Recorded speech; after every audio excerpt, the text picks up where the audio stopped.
Okay, good afternoon sa lahat ng 7BI. At maraming salamat sa inyong partisipasyon sa araw na ito.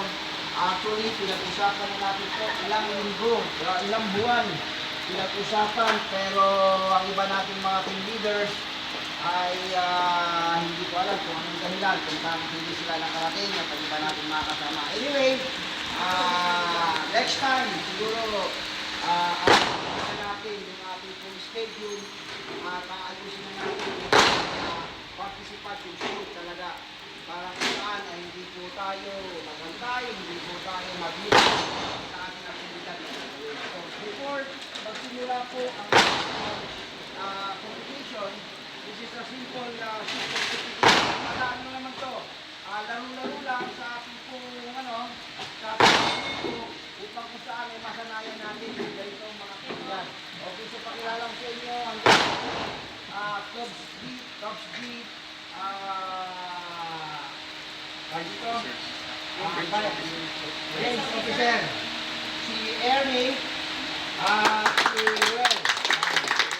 Yan yung ating mga panlaban sa labas. Meron na tayong gagawin kung makasasali na tayo sa application sa labas. Okay? So, before that, siyempre, paalala ko muna sa inyo yung apat na rules ng gun safety before we start our activity. Okay? So, bilang si FNPI member dito, ay lagi natin pinapaalala sa inyo kung bakit tayo gumagawa ng ganitong activity. Number one, ay para maproteksyonan natin ang ating sarili. Pangalawa, proteksyonan natin buhay. Tatlo, siyempre maproteksyonan din ang ating bayan. So, mas maganda ang may alam, no?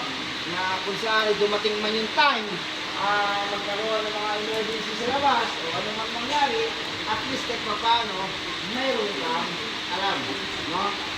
Higit sa lahat, ay lagi natin ginagawa ito upang makasanayan na natin. So, darating ang time na kung saan ay pwede natin na-share sa ating mga kaibigan, kamag-anak, mga anak, upang matutunin sila paano nila may pagtatanggol ng kanilang mga sarili dahil sa mga nangyayari na hindi maganda sa panahon ito. Actually, hindi na sa akin, hindi naman po kayo tinuturuan paano kayo maging magaling kumabit kasi hindi naman kasasali sa mga talagang institusyon. Kundi para matuto lamang sa anumang pamamaraan